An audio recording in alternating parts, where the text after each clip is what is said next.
Hello and thanks for joining us for our mid-morning edition of ARIRANG News. I'm Mark Broom. Our top story this morning, local prosecutors have detained Choi Soon-sil, the woman at the heart of a massive embezzlement and state affairs meddling scandal. This comes after the prosecution grilled Choi for hours on Monday.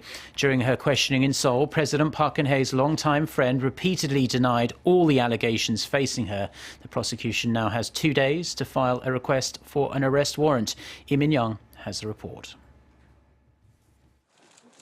Seoul prosecutors have placed Choi Soon-sil, a confidant of President Park Geun-hye, under emergency detention. The decision was made at 11:57 p.m. on Monday night, after roughly 9 hours of questioning, as the prosecution believed the suspect could destroy evidence, as she denied all allegations surrounding her, or could flee if not kept under detention, as she does not have a permanent address in Korea and since she has attempted to flee overseas before. The team of special prosecutors also pointed out that the 60-year-old Choi is showing signs of psychological instability, leaving all sorts of scenarios possible if she is released. Choi first appeared at Seoul Central District Prosecutor's office at 3 p.m. on Monday for questioning, and reportedly told the prosecution that she was truly sorry for causing such commotion, but later denied all allegations. The 60-year-old, who does not hold an official government position, is mainly being questioned on allegations that she interfered in state affairs and accessing classified presidential office documents. Prosecutors are also grilling Choi on the allegation that she used her connections to the president to solicit and embezzle massive amounts of corporate donations for 2 government-linked foundations. Choi also faces questioning over whether she used her connections to garner preferential treatment for her daughter when she was admitted to Ewha Women's University. Prosecutors must now file a request for a warrant within 48 hours, or the suspect must be released. They are to clarify Choi's allegations further through additional investigation for 2 more days, and then request for a warrant. Earlier in the day, the special prosecutors placed a travel ban on the now former senior presidential secretary for policy coordination, An Jong-bum, and one of Park's closest advisors, Chung Ho-sung, to summon them for questioning in the near future. An is suspected of providing support for Choi's embezzlement of corporate donations, and Chung of handing classified documents to Choi Soon-sil. Minyoung, ARIRANG News.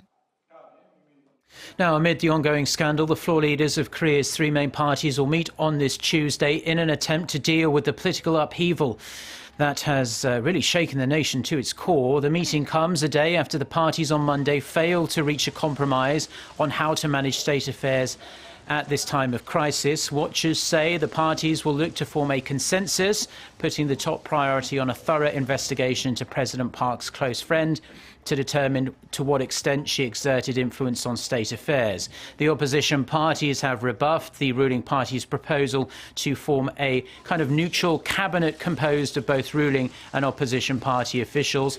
On a related note, lawmakers from the non-pro-Park faction of the ruling party will meet today to urge the party leadership to step down to take full responsibility for the current situation. Now, over in Tokyo, South Korea will hold working-level talks with Japan today on a 2-way intelligence sharing deal. Seoul's defense ministry says the 2 sides will discuss a wide range of issues based on a tentative agreement reached back in 2012.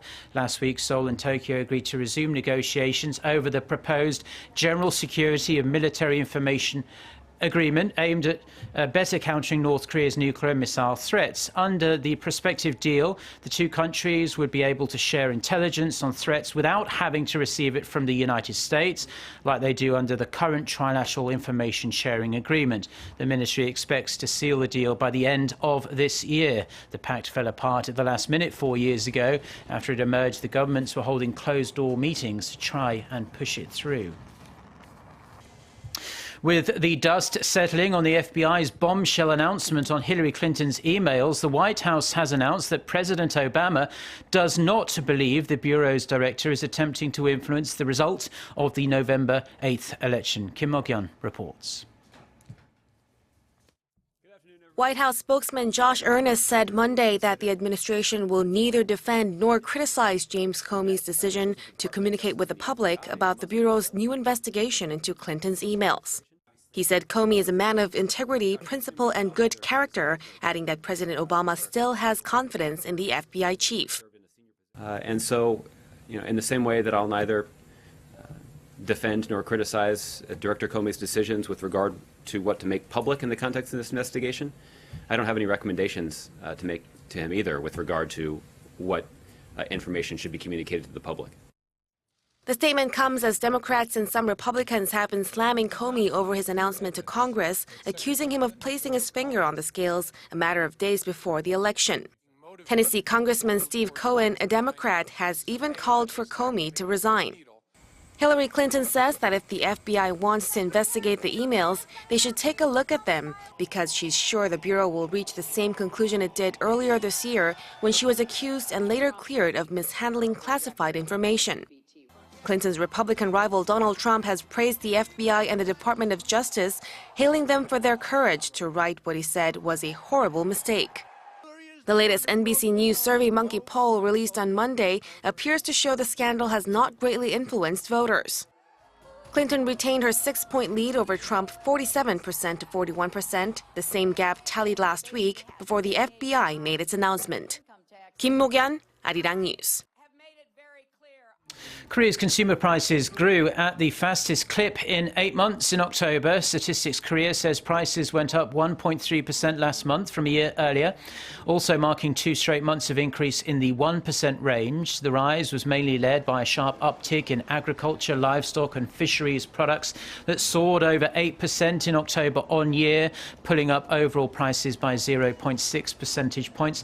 The effect from a cut in electricity fees that caused overall utility fees to plunge almost 14% in September also tempered last month, with prices of utility fee dropping 8.2% on year in October.